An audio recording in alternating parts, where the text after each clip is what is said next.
Folks said that their bark was much bigger than their bite.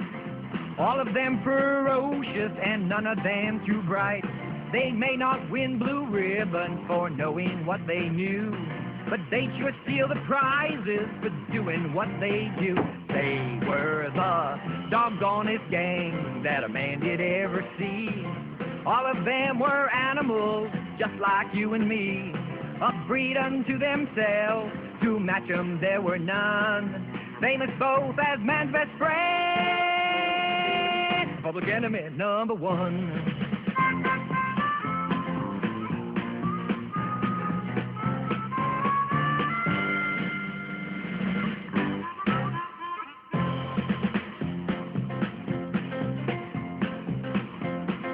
Some of them may die disobeying all the laws, but all the fault and guiltiness will slip right through their paws. 'Cause finding where the blame lies is like scratching for a flea, and catching those darn critters is like barking up a tree. They were the doggonest gang that a man did ever see. All of them were animals just like you and me, a breed unto themselves. To match them there were none, famous both as man's best friend, public enemy number one.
George, are you okay?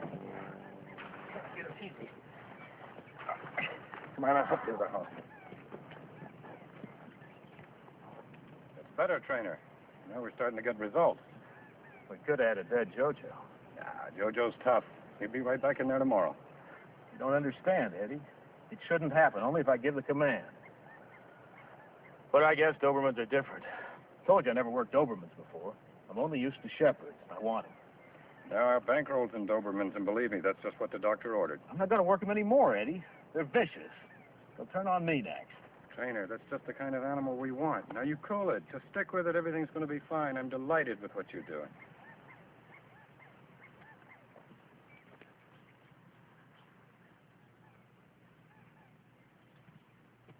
This is too risky, Eddie. I suppose we never took a risk before. Well, we didn't come out here to get eaten by dogs. We've been here a month already. If I'm going to get chewed up, at least let it be part of a job. It is. Eddie, we just want to talk to you a second. We'll talk. Don't mind me. Well, look at him out there. That's a clean-cut all-American boy. The day you tell him what he's here for, he ain't going to go for it. That's all. Maybe. But the way I tell him, he'll go for it. Timing, fellas. Strictly a matter of timing. I've talked to a lot of clean-cut cops. I even talked to a clean-cut judge once. It's all a matter of timing.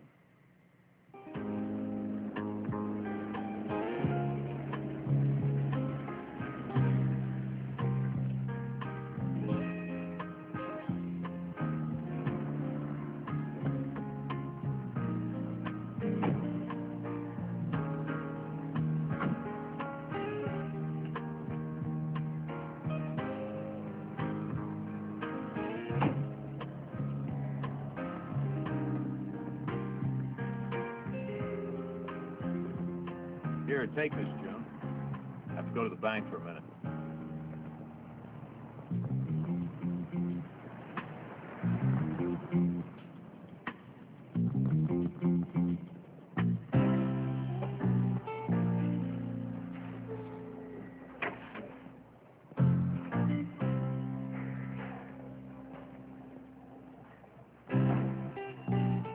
Hello. I'd like a $10 money order. Okay.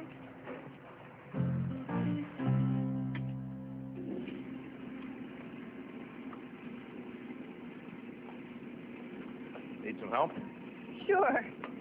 Finish at the bank? Yeah. Take a good look at this place. Why? Not much to see. Say that again. Never lived in a one-horse town before. Me either. I can't stand these little places. I don't understand Eddie. What do you want around here? Security dogs? There's nothing to guard. Maybe he's got bigger plans. Well, they better not include me. Not working those dogs anymore. They can turn on you. What do you think of Eddie? Thoughtful, generous, nice guy. Not really a reporter, is he? No? What is he? Make a difference? Just a guy, just a guy. You always go with just guys? They give me what I want.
I know your whole scam. You want to rob the Pine Grove Bank with those Dobermans. First you stole the kennels, then you stole the dogs. That's why you never talked to me about getting them. They just turned up. You see, Sammy, you keep telling me the trainer don't know nothing. He's got it all figured out.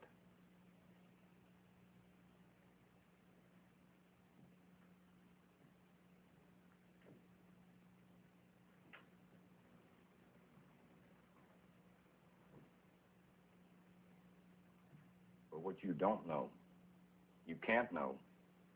Like you're an expert with the dogs, and I'm an expert with the banks. How to get in, how to get out, and a hell of a lot richer. Now, this caper we're pulling with the dogs is perfect. Nobody goes to jail, nobody gets hurt. There's only one thing wrong with the job, Eddie. I'm not interested.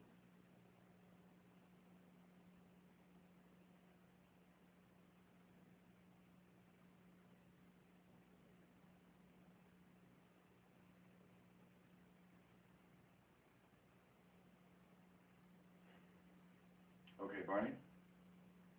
Go. Or we'll take care of the dogs. What do you mean? I said we'll take care of the dogs.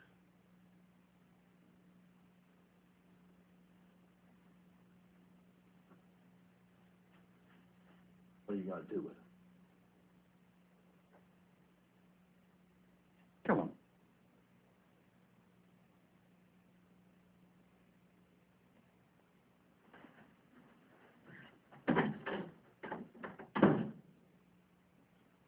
Jeez, Eddie. Relax, Sammy.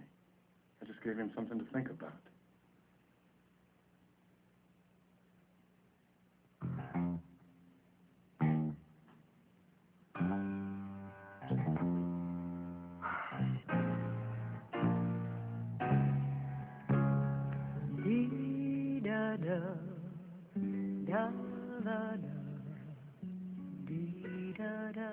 He'd really kill him, wouldn't he?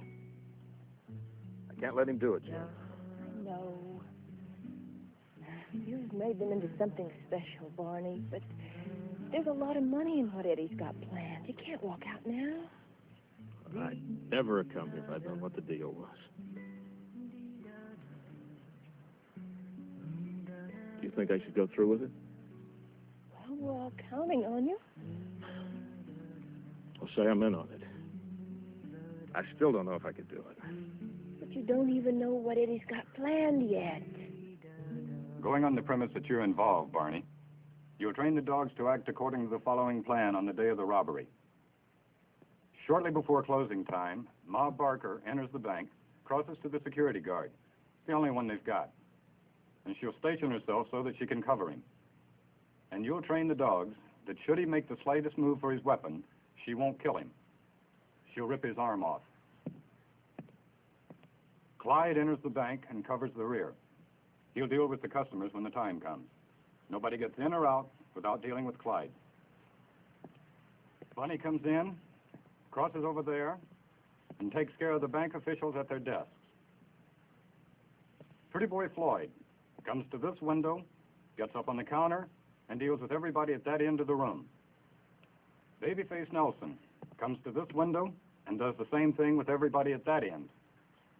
Now Dillinger comes in. Dillinger has a note in his mouth. He crosses to teller window A. This girl takes the note and reads it. Now, what does the note say? This is a holdup. Nobody will be hurt if you follow the instructions of this note to the letter. These dogs have been trained to the highest degree of sensitivity. At the slightest provocation, they will attack and kill. Well, that'll put the fear of God into the bank officials and customers, right? Each dog wears 2 saddlebags capable of holding $50,000 per bag in United States currency. The officers of the bank will gather and insert that sum in each bag within the next 5 minutes, or everybody in the bank will be killed. I don't like that part. In the first place, how do you think they'll manage it, Eddie? You mean they can't do it? No way. Then it's just a threat.